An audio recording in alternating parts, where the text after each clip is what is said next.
developments in the collective American past. But the listener will soon appreciate that it is no less crucial and valuable an undertaking. Recollecting, reconsidering, and reappraising is the only way to find the best path out of the morass. Seth Radwell, with his engaging style, has done just that, escorting us from the America of the Enlightenment to the United States of today in a way that will cause a great many of us to rethink. Many Americans long to see America achieve a higher level of civic responsibility and awareness. All of us, during the current crisis, have thought about particular tensions in the Republic's institutional framework. In recent times, the questions of the scope and competence of federal health agencies and whether Supreme Court judges should serve for life have grabbed nearly everyone's attention, even if only for brief moments. But how many, bringing the Enlightenment and its best traditions into the picture, have set out before our minds the entire array of what, fragmentarily and in particular instances, political scientists as well as many ordinary citizens envisage as much needed, highly requisite, institutional changes? It is refreshing to see how Radwell has comprehensively unpacked American history and, in short, sharp, and very clear sections, laid it out in proper order for us to inspect so that nothing remains technical or unintelligible, and the complete panorama becomes a consistently exciting review. Being presented with a whole range of key structural changes, advised by the best logic of the Enlightenment debates surrounding the American Revolution and Constitution, is, for whoever samples it, a truly thought-provoking experience.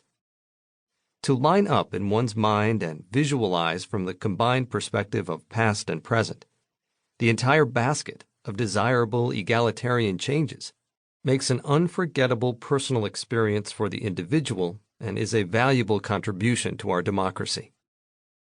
Many today worry about the rapid growth of inequality in our society and wish for a greater collective effort and more funding to level up the educational playing field.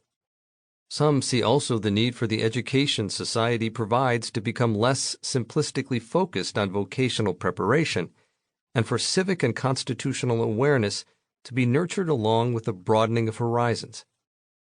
That is nothing new, nor is the conviction that addressing health care, education, and other inequalities through reform can only occur under a comprehensive federal program.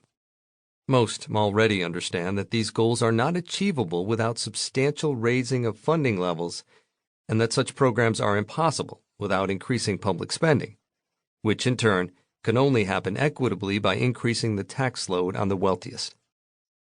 Ever since the 18th century Enlightenment, the Democratic wing has consistently pressed for the richest element of society to be taxed more heavily in proportion to the less well-off, the adoption of what was called progressive taxation for the organized good of society as a whole. But the trend in recent decades has been the other way, and the undeniable fact is that since the 1950s and 1960s, society has actually drifted backward instead of forward with respect to wealth distribution, educational equality, and progressive taxation.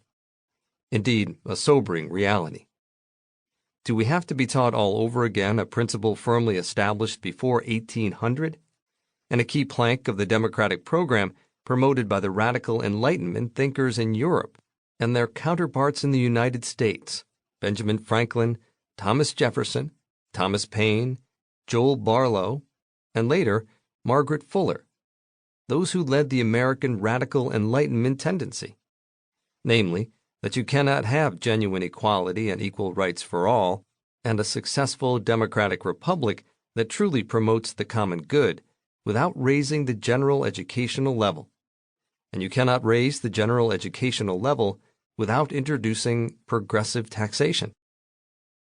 Such considerations have long been brewing in many minds, but joining our thoughts about these general points with the proposed institutional changes prominent in the news during the present phase of political upheaval and crisis in America, such as whether we should alter the presidential impeachment procedure, end life appointments for Supreme Court judges, and strengthen the scope and professionalism of federal health agencies, and then aligning. To keep listening to this audiobook, I've left you a link in the description so you can do it at no cost thanks to Audible's 30-day free trial.